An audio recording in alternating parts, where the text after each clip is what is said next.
Good morning, everyone. My name is Cricket Baldwin. I am very excited to host our final webinar of our Fire Adapted Community webinar series.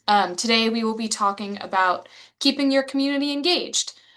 For those of you who have joined us previously, we have the same familiar faces on the call. For our facilitators, we have Michelle McLean from the Tahoe Conservation District, my co-fellow Kat Lanham, and then Megan Kay and Jenny Burr from UNR.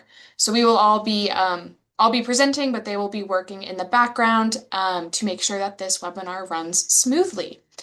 A couple housekeeping things to begin with. Um, for those of us who haven't been on Zoom for a little bit, at the bottom of the screen is the mute function on the bottom left. So you can click that to speak and share a comment, ask a question, things of that sort. And right next to that mute button on the right side is the start and stop video. So you are welcome to have your camera on. And then we also have the chat function in the middle of your bar on the bottom of your screen. In this chat, you can ask questions. We will have some of our facilitators monitoring the chat. We will have a dedicated Q&A time at the end of this webinar. So if you want to come off mute, that would be your time to do so.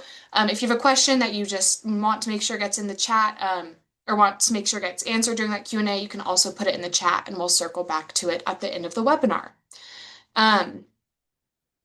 If you want to raise your hand during that Q&A function to allow for a more orderly Q&A process, please use the React button and the React and raise your hand, and I will be able to call on you, and you can come off mute and speak your truth. So now that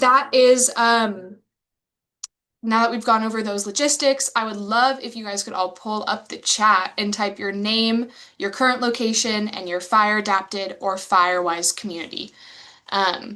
Would love to see what we have, or what areas we have on the webinar this morning.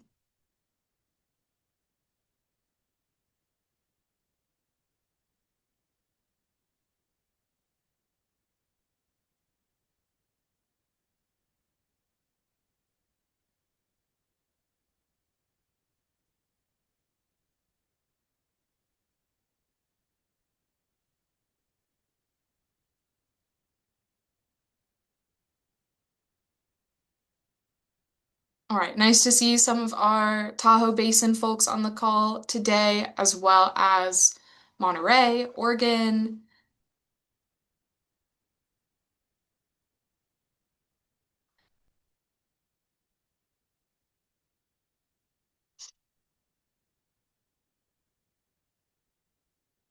All right. Megan, does UNR have their pre-poll also geared up for the start of this meeting? No, so we can just go ahead without the poll. Perfect. Sounds good. All right. Well, thank you for introducing yourselves. This webinar, we will be looking at the Fire Adapted Community Wheel, which is the kind of guiding principles of the Fire Adapted Communities program and the Tahoe Network. So we kind of want to look at what that bigger picture is, and how we can enhance our activities and our outreach to encapsulate more within that wheel.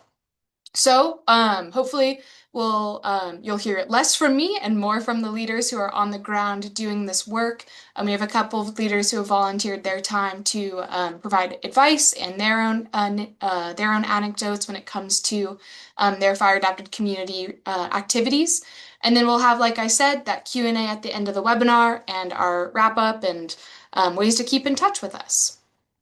So to revisit this fire adapted communities wheel, like I said, these are our kind of guiding themes for the broader picture of fire adapted communities.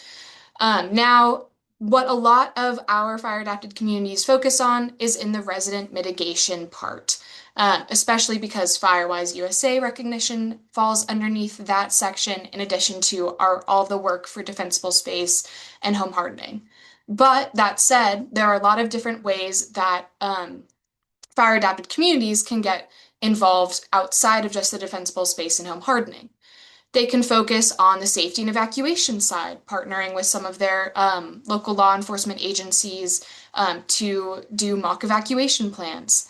They can work with land managers like the Forest Service or their local or state land agencies to assist with landscape treatments or plannings on vacant lots and things of that sort. And they can also work on the partnerships and community engagement side by partnering with high school students, other local organizations in their town, and just expanding their reach outside of their neighborhood.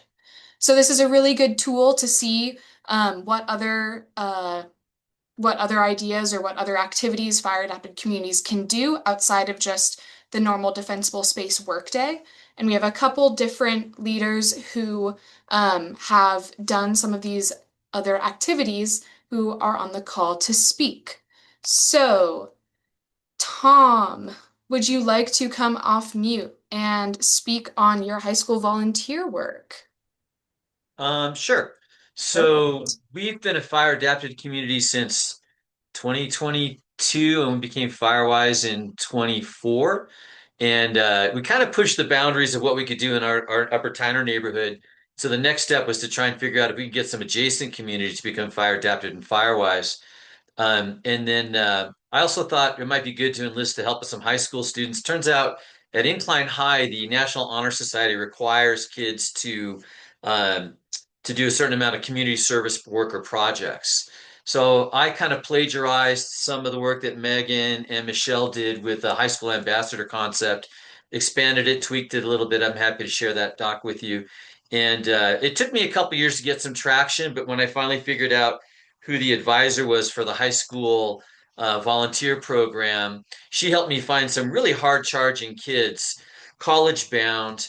And what's in it for them is, yeah, they take their community service box, but they also have what they're going to do is we've agreed we're going to try and create a new Firewise community on the east slope of Incline Village. So if they can actually do that, they can get a community certified for fire adapted community, which gets the grants to the district for fuels reduction and some other work and community meeting. Then we piggyback on the Firewise application. If they get those two certifications, they've got a pretty meaty college essay locked and loaded, ready to go. Really substantial, right? They can show results. So they're kind of motivated by that. It's a little bit of work herding the cats, but they're eager and they're very capable. And so, the winter's no one's really motivated for wildfire resiliency over the winter. The snow's coming. It's storming here today. So we've got kind of a slow burn plan, if you will, to bring them up to speed because it takes a little while to get the kids educated, but they're motivated. And then to start looking at what it means to become a fire adapted community in Firewise.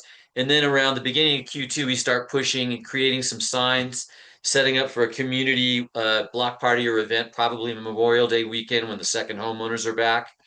And and then once we have that block party, we'll have a lot of the data input and maybe some more community leaders that we can kind of get committed to be part of the Firewise committee to kind of tick the boxes that we need to complete our Firewise application. So that's kind of the short stroke and plan.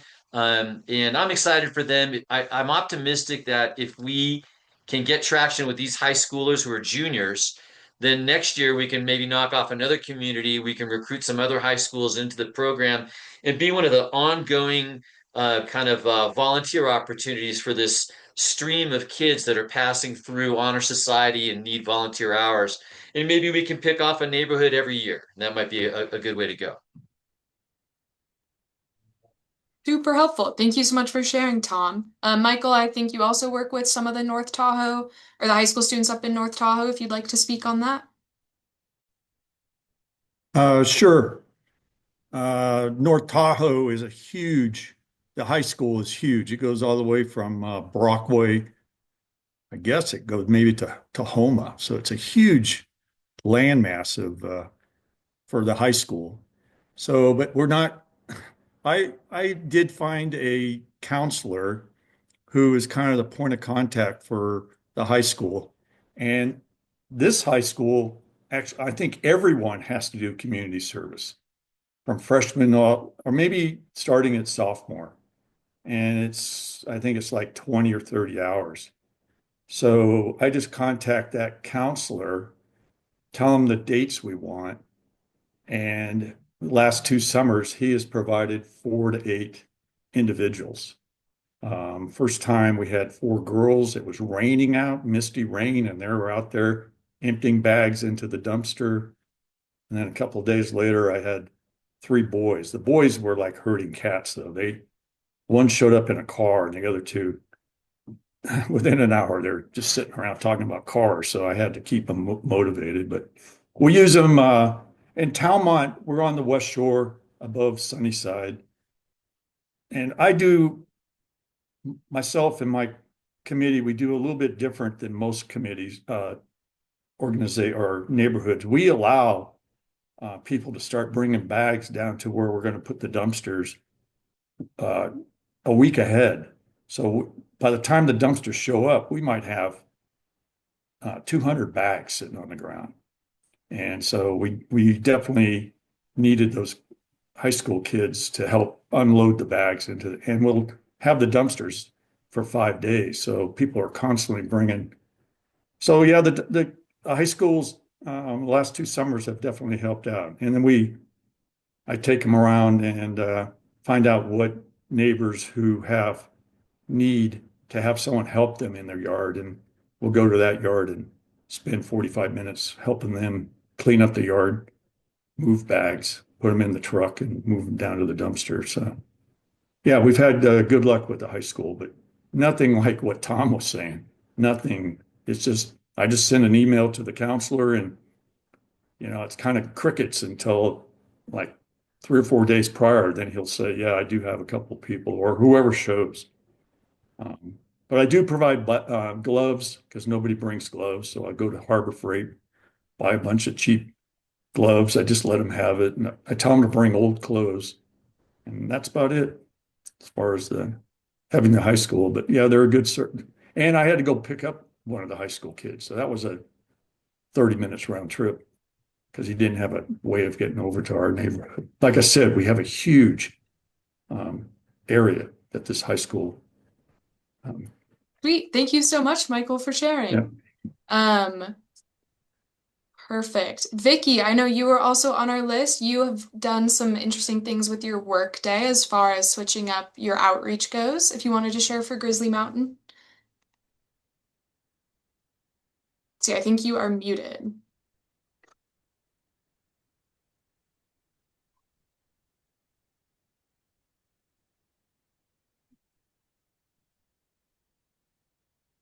Still muted?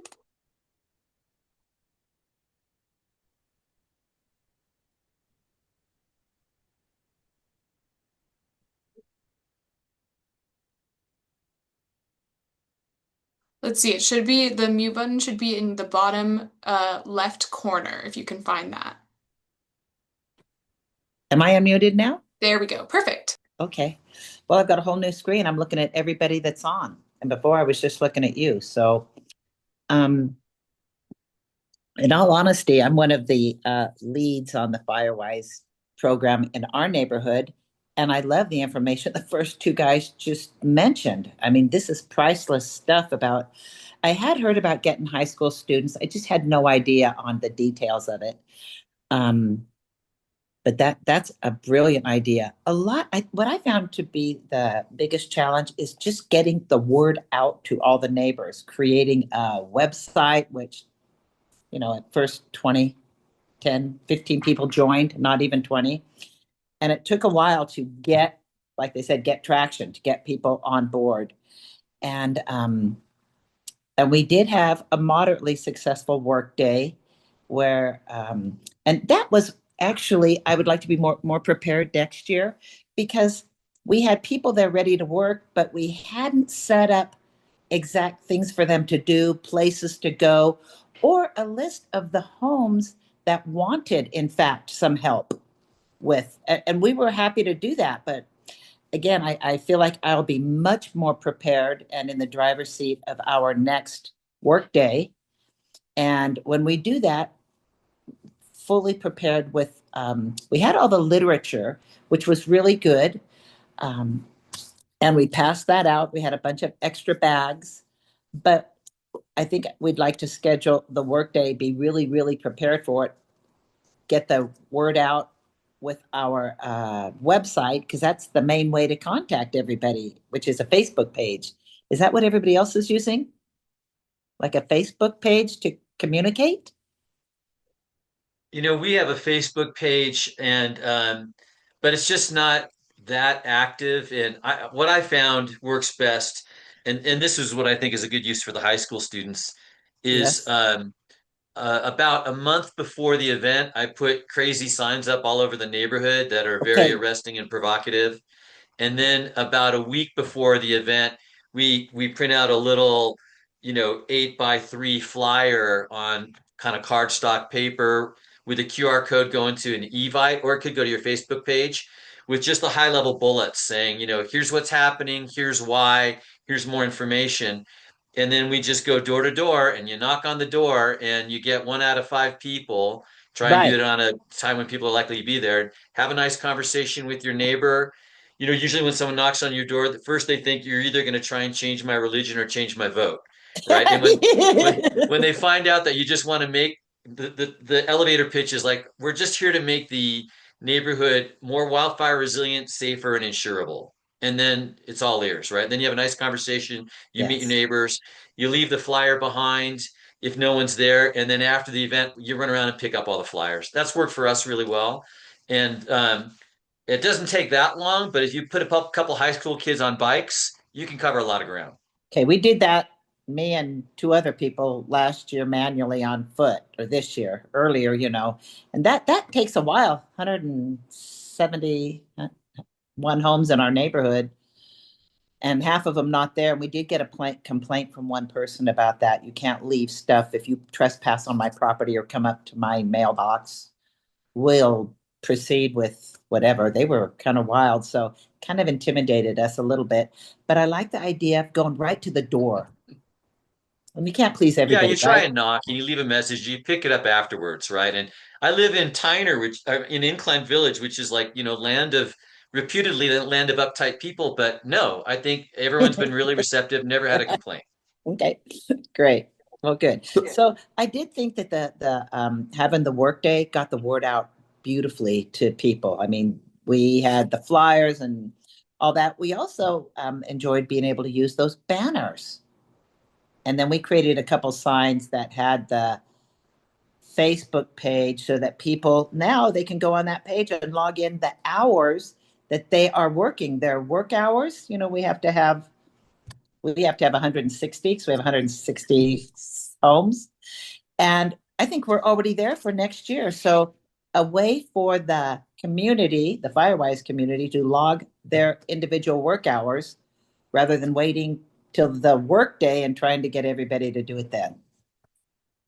Yeah, the So, problem with Facebook is there's a lot of people, or I'd say not a lot, maybe half our homeowners that are anti-Facebook. I'm one of them. Can I tell you, I So, had to get a site so that I could do this? right. So That's there's Google. Are you familiar with Google? Yeah. Google has their own social website. So you can make a Google page and do the same thing on Google as you can on Facebook. Oh, And see, that helps people who are anti-Facebook. So Facebook. we Yeah, have both. I'm So we one of have them. both. And I heard that Okay. we've got to create a website. And I thought, how the am I going to create a website? I mean, the computer works a little above my pay grade. So my two team members are IT experts. So they do, I don't even know how to post. They do all the postings and a lot of that. So, but Well, I like the Google website idea. well, the Vicky, Google, thank you all right, go so ahead. much. I just want to make sure that we're able to let a couple other people jump in and share. But we will have more time to talk about some of these different kind of online platforms during the Q&A, especially Okay. hear from other people as well. But thank you, Vicky, for sharing with your Workday outreach. Uh-huh. Let's see. I also have Lisa or Terry, if either of you wanted to speak on some of the additional activities you've done outside of just your traditional Defensible Space Workday.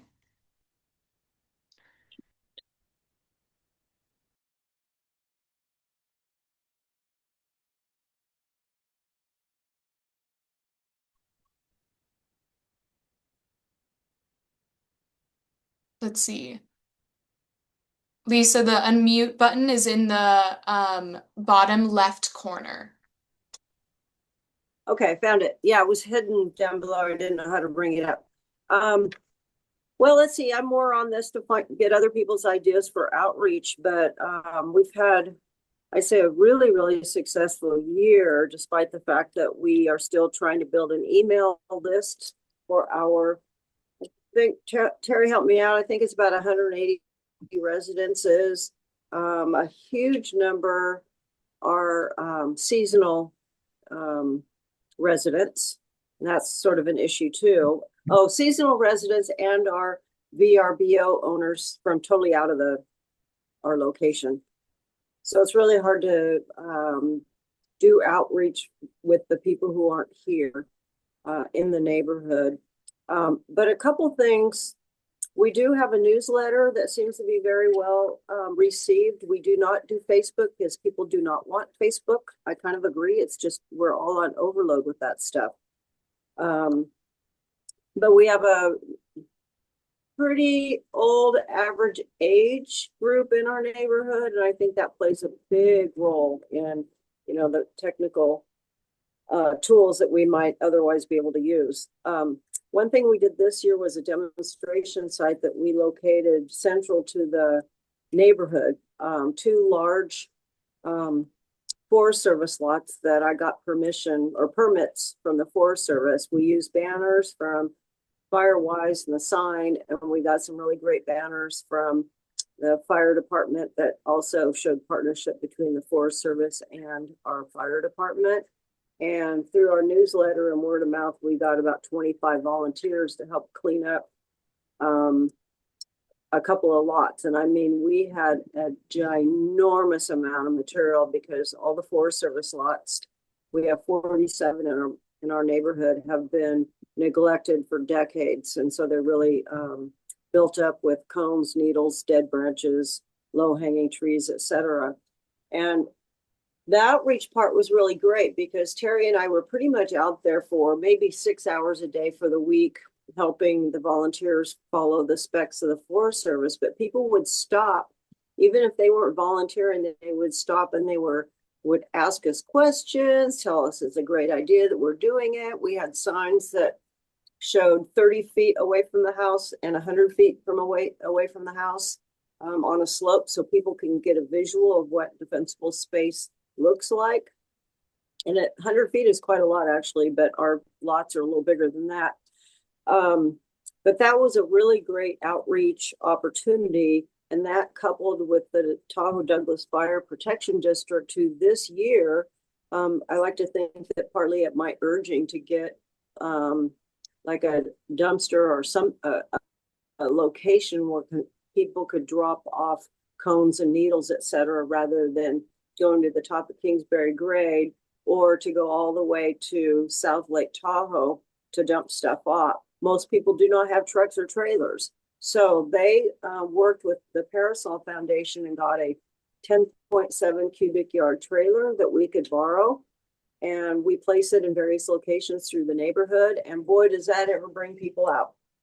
And so if there's any way any of you can partner with your fire department or some other organization to have a portable dumpster, someone earlier mentioned dumpster, that's good too. But this trailer has been awesome.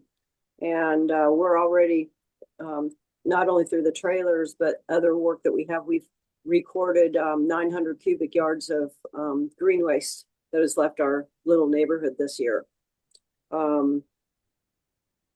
So I would say what's worked for us is the demonstration site for sure, and the trailer program. It has all kinds of language on the side of it. Green waste, dump it here.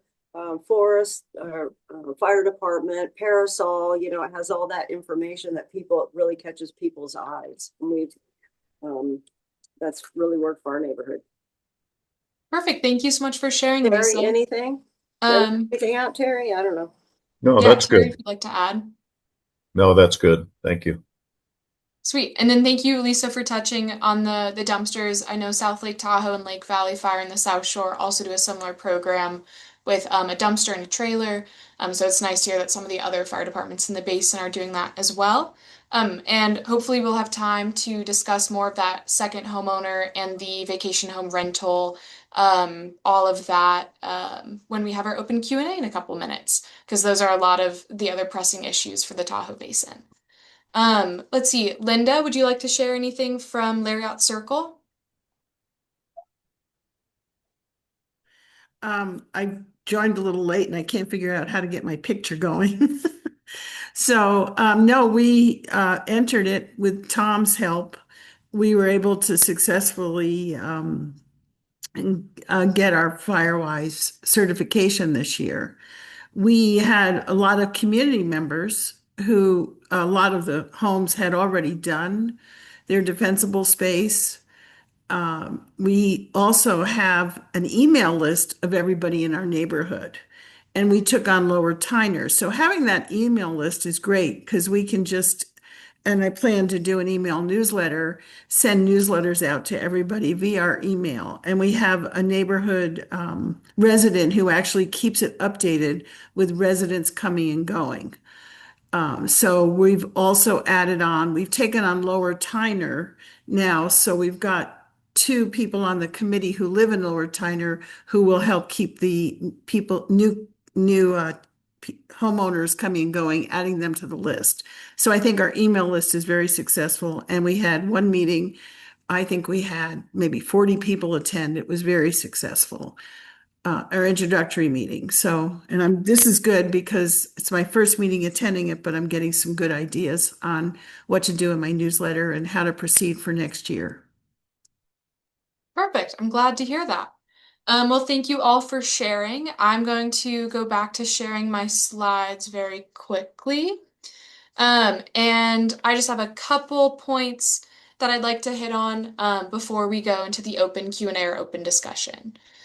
So we've heard a lot about the activities as far as partnering with local high school students to get additional volunteer days or additional volunteers for your work days or establishing more kind of presence within your neighborhood. But there are a couple other things you can do as well besides just the outreach in the high school students. Like Lisa mentioned, up in the Tahoe Basin, we can establish stewardship agreements with the U.S. Forest Service to work on their urban vacant lots to improve your defensible space. That's something that your local fire department or the Tahoe Resource Conservation District can organize. And some, like Lisa said, some fire adapted and Firewise communities are hosting specific work days to be able to work on those U.S. Forest Service lots. When it comes to your workday, we've heard a couple successes from other leaders by moving your meet and greet table. So having kind of trial and error to see what the best or most highly trafficked place in your neighborhood is by moving your table on an annual basis to see where the people are and how you can get more contacts depending on what neighborhood or what area of your neighborhood you're in. Additionally, on your actual workday, walking your neighborhood to meet people who are outside who might not who might not know the workday is going on, but it's the perfect time to continue making those connections, collecting emails, collecting those time and expense forms, things of that sort. A couple fire adapted communities have hosted different evacuation drills. Some of them have just done them without the support of the local law enforcement agencies, but that is an option if you're able to get in contact with that local law enforcement agency. And so to be able to test some of those emergency alerts or test how long it takes your neighborhood or your participants to get out of your house and into a safe zone can be very impactful and can get more people interested when they come to find out that their go bag doesn't have everything they need or they're not signed up for the right emergency alerts. Other ways to include more people, especially in the planning of your Firewise and fire adapted community, is to look outside your committee who have all been working hard on the fire adapted and Firewise action plans and risk assessments, but it can be really nice to have a fresh perspective from people who aren't as well versed, who would have some maybe, different ideas when it comes to outreach or when it comes to defensible space priorities, things of that sort. So just incorporating as many new people as you can while you're planning or redoing those action plans after 3 years and those risk assessments after 5 years can kind of freshen up your fire adapted community for the next term. So those are just a couple of the additional activities we wanted to mention outside of just your classic defensible space workday. One other suggestion a leader had made previously is hosting those defensible space workdays on a larger holiday, like Memorial Day or July 4th, to try and hit some of those second homeowners, because we're assuming that they would be in town for those holidays. But now that we have time for more of this open discussion, I'm happy to open up the floor to hear more about people's kind of comments or questions when it comes to anything related to fire adapted and Firewise communities, but especially the second homeowners and continual outreach and additional activities besides the workday. So I'm going to stop sharing, and you are welcome to raise your hand, and I will let people come off mute to ask questions or provide more topics for discussion.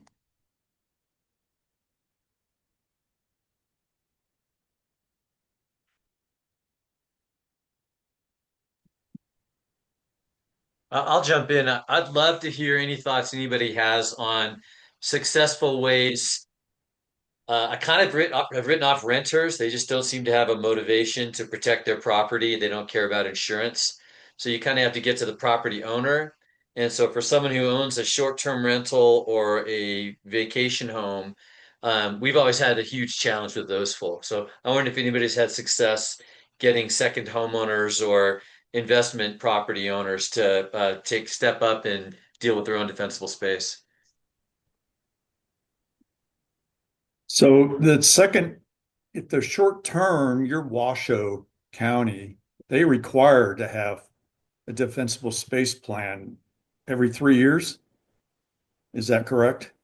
On the West Shore, Placer County, they require all Airbnb to clean up their lots every 3 years.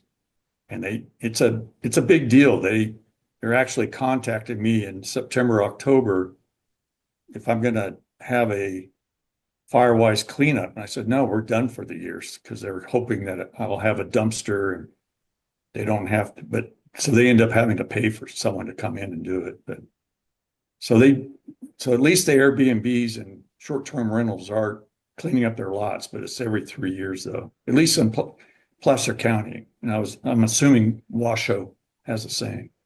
Yeah, so I could reach out to whoever administers the SRT program and say, hey, what are the enforcement guidelines here? And we've got a couple particular properties. What do we need to do to get them compliant? Right. And then in my neighborhood, I know what you mean about the rental, full-time renters. And fortunately, we do have a few that actually get out and do cleanup, but the rest of them, yeah, you have to kind of find the owner and, maybe peer pressure to clean up their property. Everybody else is cleaning up. How come you're not? And so I've had some success getting a hold of the owners. I do have a couple of real estate agents that I can contact in my neighborhood, and they can find the actual owner of the house, and we can contact them that way too. That's a good idea. And then vacant lots, those are always a challenge, because they own the property, but not a house. So, they kind of out of sight, out of mind on that too.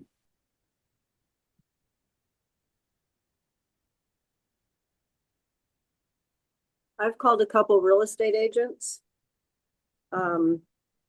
with their signs out on vacant property, and we have a program with the fire department. They'll come in with a crew and clean out some brush to make defensible space. And I had one good result with one of the lots, and the other guy who was representing two lots, he told me, you put a proposal together for me and I'll do it.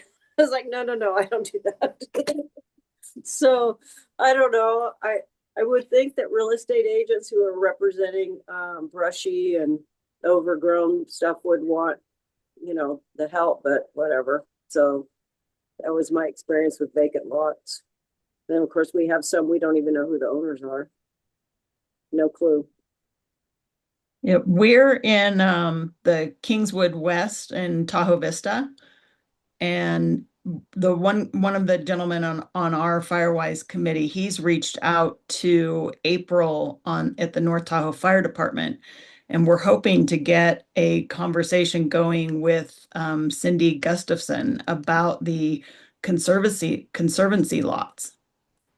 So hopefully that's going to be something that we're going to be able to figure out who these owners are and have them come and clean up all these lots, because we have a lot of them in our neighborhood.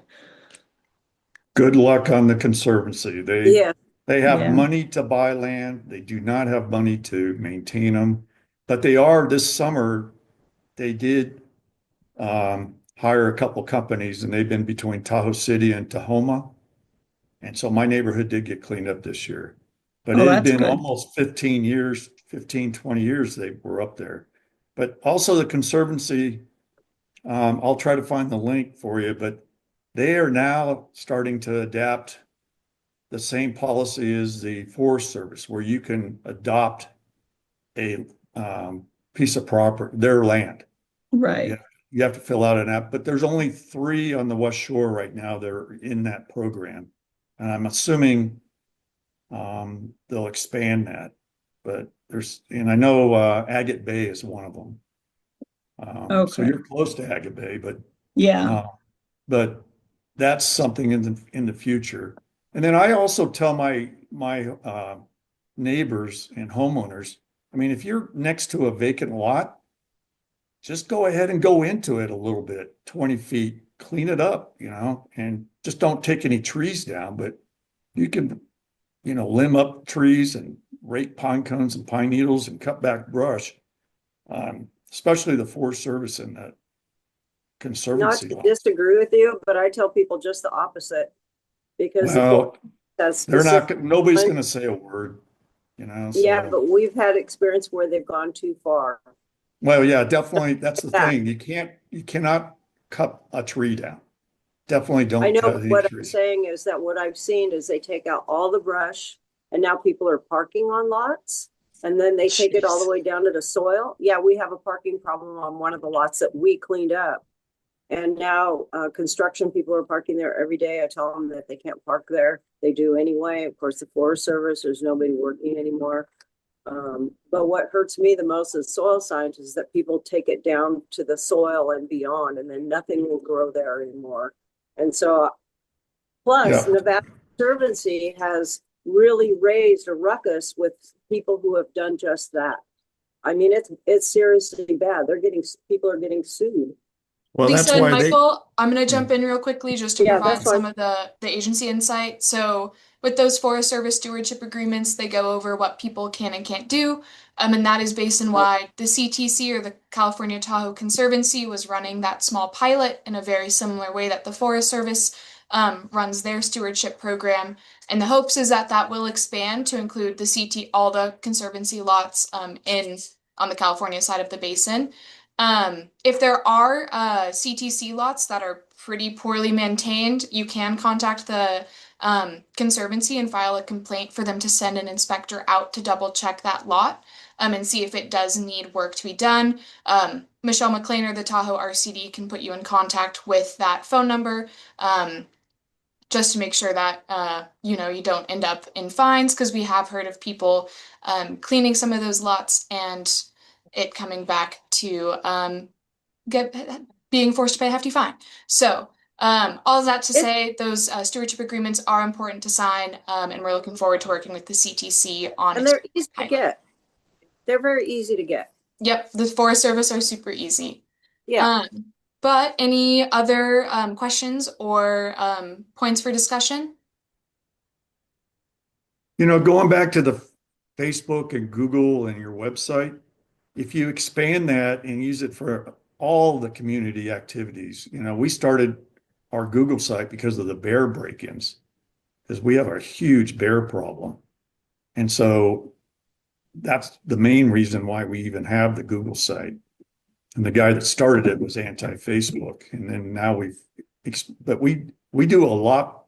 We post a lot on those Google sites and Facebook other than Firewise. Firewise is just a small token. So that might be another way of getting people to join those type of social media type groups.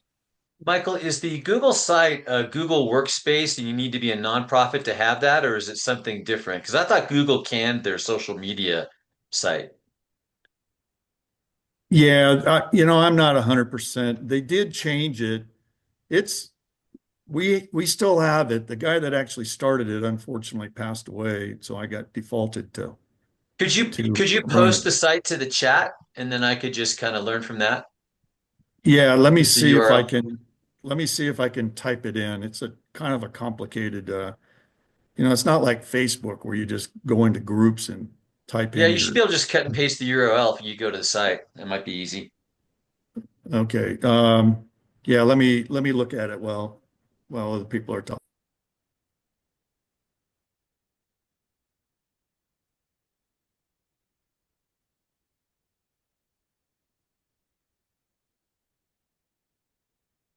Well, Michael sends that link. Does anyone have any other comments as far as Facebook or newsletters or outreach platforms that have or haven't worked for them?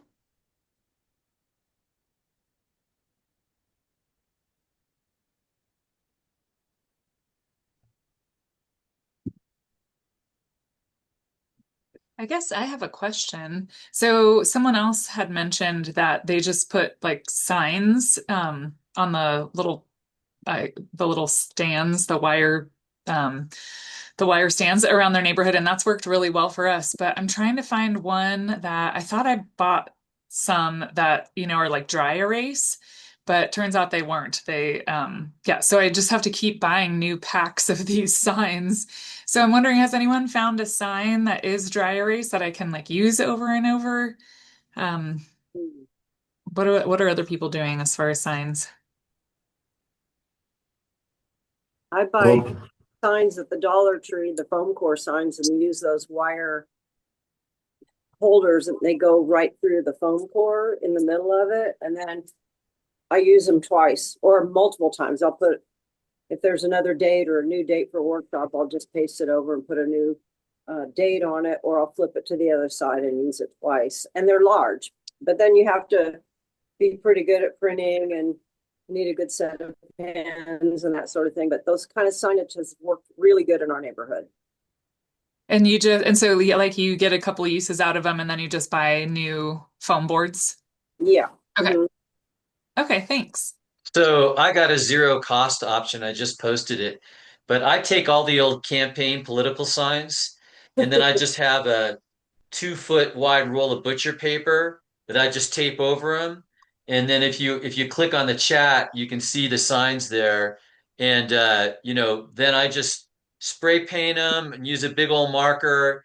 And then I print out on my own personal printer like a QR code or a little like event specific thing that I pop on the bottom. I can just change that out.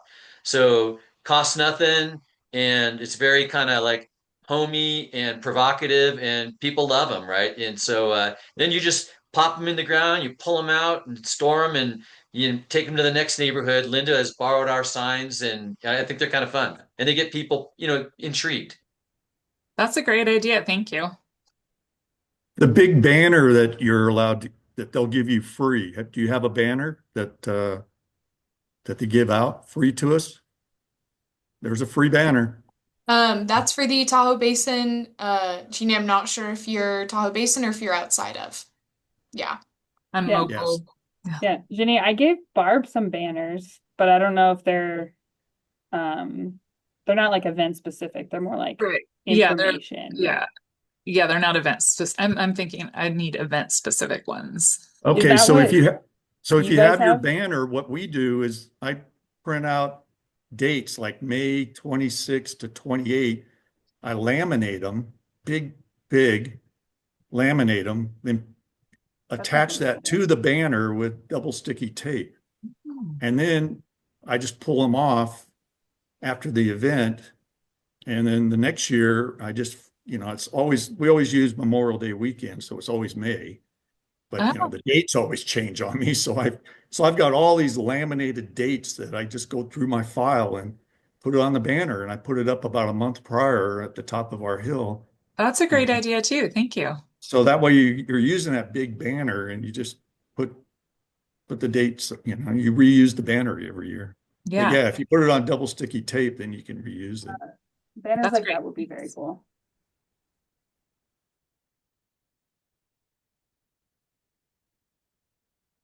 Perfect. Any other comments or questions? I'll do a comment if I could. I just thought of something. We did outreach to our fire department, Tahoe Douglas Fire Protection District. We gave a couple presentations to their board of directors, just what we're doing in our neighborhood, sort of a recap of our activities, our accomplishments, and boy, did those people really suck all that up. I don't know how many people are on their board. That there's a bunch of people there. A lot of them were fire people, but because of what we've done with our fire department, they're really our right-hand group of people, and we want to keep them posted of what we're doing, and they really like to get that information. And now we feel like we have really strong, solid partnership with them. So try that. I mean, it was really easy for us to just do public comment, even, 5 minutes during the public comment. Because the board members of the fire departments need to know what we're doing too. That's a great idea. Thank you, Lisa. The relationships between Fire Adapted and the fire departments are super important to maintain. Michael, any luck getting that URL for the Google platform? Yeah, like someone else mentioned, I'm not computer savvy. Again,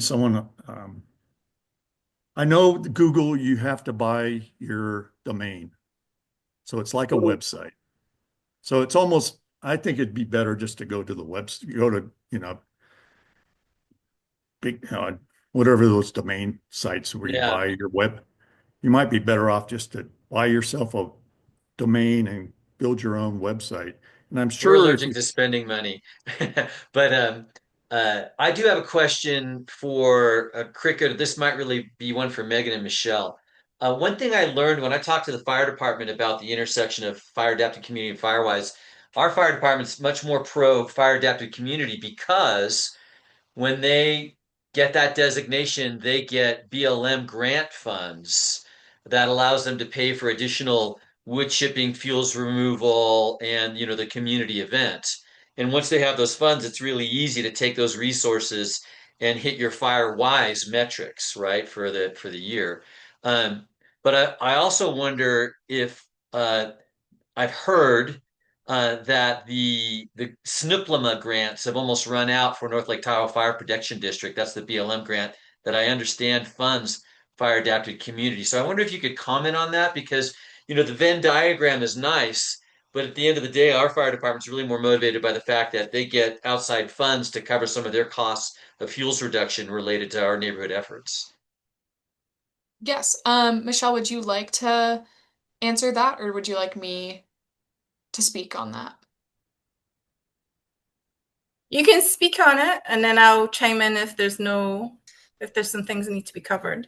Sounds good. So Tom, yes, the grant that the Tahoe RCD has is for the Tahoe Network of Fire Adapted Communities. So that, like you said, is from BLM. And that grant funds both the fire adapted community side of things.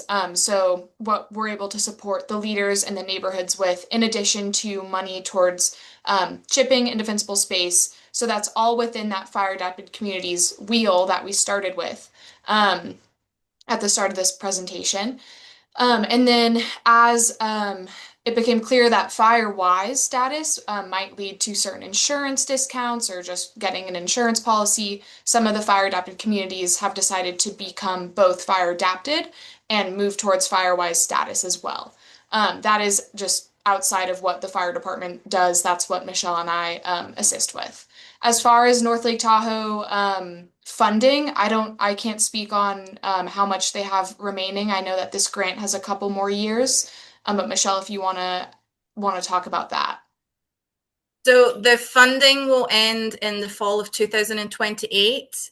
We will be looking for other grant opportunities within the next couple of years, and we work with the fire districts to write grants to hopefully ensure that we have ongoing funding after 2028. But until this point, yes, the funds from BLM that Tahoe RCD holds has been funding all the defensible space inspections and chipping services and publications and outreach from ourselves at Tahoe RCD and also the fire district since 2018. So when I hear from my contacts that the funds are running out, that might be specific to our district.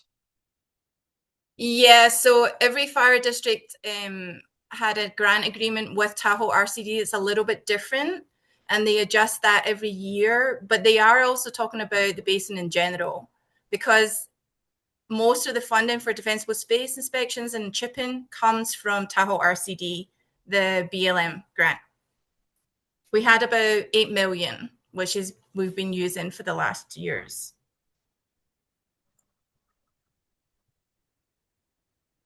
And how much is left in that grant? I'm not quite sure. We have enough to cover ongoing services that we've been providing, and with staffing remaining the way it is right now. Okay. Hey, Tom, I actually live in Crystal Bay, but my family property is over on the West Shore, so I'm a Firewise coordinator for that. But so are you part of the, you get the free stickers and bag pickup in Tyner? Like We don't everywhere? yeah, we do. So that's really nice, right? We don't have the same dumpster community workday coordination issue. For us, the community workday doesn't really make much of sense because people are gathering their pine needles and putting them in bike bags and bringing them up to the curb, and that's just really efficient. So what we'll do is we'll go around and count the pine needle bags, right? And then each one's 15 minutes of work, add them all up. That's your your volunteer hours plus whatever else you can gather. Um, but yeah, that we use the Pine Needle Bag program, and it's pretty good. Yeah, because that's part of our waste management. We pay a fee, couple of dollars extra a month or whatever it is. So it covers, we get like 96 bags. I mean, it's a I've never come close to using them, and then neighbors just borrow. There's right. always people. I've even taken extra stickers I've gathered and kind of put them next to our Firewise sign saying, "Take one." So Right. And then you can actually take your bags to the dump yourself, and they just want one sheet, which is 12. Because I hate throwing plastic bags into the I garbage. do It's that. just It is kind of it, plastic intensive. That's not ideal. yeah. So in May, the entire Crystal Bay incline are just thousands and thousands of plastic black bags sitting on the road, and it's really frustrating. Yeah, I hear you. But I think I also hear you. that grant money, the fire department comes in and cleans up our conservancy and our Forest Service properties So the throughout. fire district has separate agreements with the Forest Service, the Nevada Division of State Lands, IVGID, and the Washoe County Tribe, and so they do manage the urban lots. I don't know that we have any conservancy lots in our area, but Yeah, I have. my big challenge is to get people focused on their homes and not the urban lots, and the district has a pretty good plan in place for doing that. Right. So they do a good job in Crystal Bay because we have huge piles ready to burn. The problem Yep. is when they do burn, it's a smoke intense couple days while they burn, but it's good. You just have to put up with it. All We need right, low intensity burns, right? So we are into our final minutes. There's one question in the chat that I'd missed earlier, and that's asking folks, how often do your Firewise committees meet? So if anyone wants to quickly share out on their answers there, and then we can wrap this meeting up. So in our first year, there's more meetings. We probably met 3 times a quarter, once a month. Now that we've got our plan in place and we're just kind of renewing, it's much more casual than that. And so we might have 1 or 2 meetings over the course of the snow season. Then things pick up. in basically up here in May when the snows start to clear and we try and get people motivated and we're counting bags, but we're kind of on autopilot right now. And then in the chat, it looks like Lisa meets 3 times this year, in addition to once a month, except during the winter. So it sounds like there's some differences there. But let's see. Anyone else want to share on their committee? Otherwise, Megan will be launching a post poll that'll pop up on your screen for you to quickly fill out. And once you've filled out that poll, that's the end of this webinar. So you're welcome to hop off and enjoy your Wednesday afternoon. Thank you so much for joining us today. I hope you've got a couple new pieces of wisdom. And we will be sending out a recap in addition to some different resources you can reference throughout the winter and into next year while you plan for the next fire season.